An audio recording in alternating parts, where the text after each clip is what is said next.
বাঙালির ১২ মাসের ১৩ পার্বণের মধ্যে দুর্গোৎসব হলো সবথেকে শ্রেষ্ঠ উৎসব। এই উৎসবের শুরু হয় মহালয়ার দিন থেকে।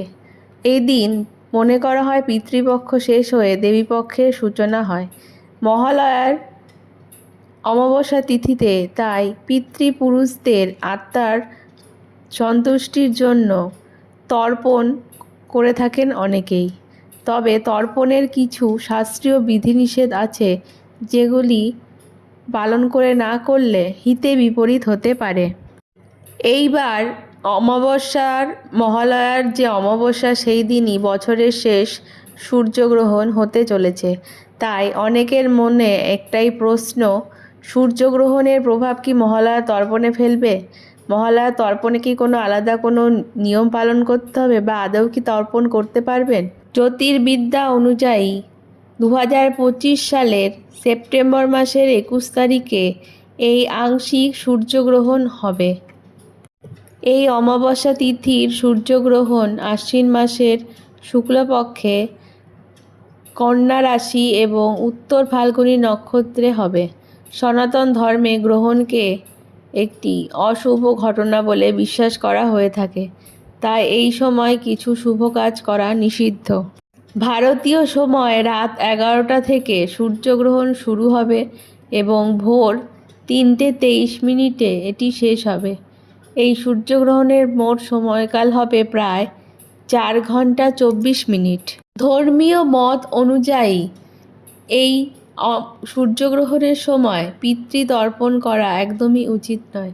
তবে শাস্ত্রজ্ঞরা বলছেন, মহালয়ার দিন যেহেতু সূর্যগ্রহণ ভারত থেকে দেখা যাবে না, তাই তর্পণের রীতির কোনোভাবেই প্রভাবিত হবে না। তাই আপনারা প্রতি বছর যেভাবে পিতৃপুরুষদের জল দান করেন, সেইভাবে আপনারা তর্পণ করতে পারবেন। কোনো বিশেষ তর্পণের রীতি আলাদা করে পালন করতে হবে না।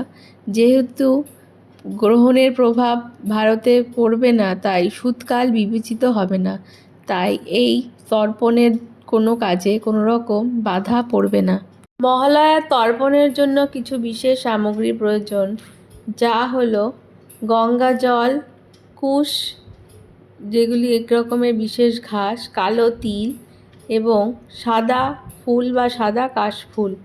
তর্পণ করার সময় অবশ্যই মনে রাখতে হবে, এটি পূর্বপুরুষদের উদ্দেশ্যে জল অর্পণ করা, যাতে তাদের আত্মার শান্তির কামনা করা তার পদ্ধতি।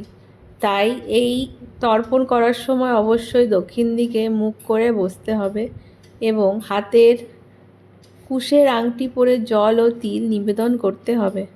অমাবস্যা তিথি শুরু হবে রাত্রি 1:02 থেকে এবং শেষ হবে পরের দিন রাত্রি 1:42 পর্যন্ত।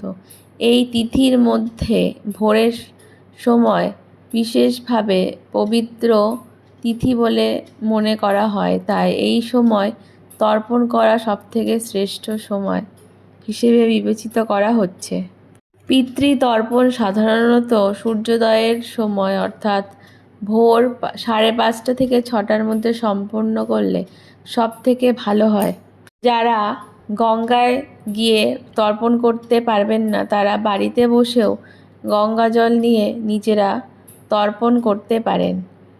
আর এই দিনের বিশেষত্ব হলো, মহালয়ার দিনই দুর্গা দেবীর চক্ষুদান হয় এবং শারদ উৎসবের সূচনা হয়।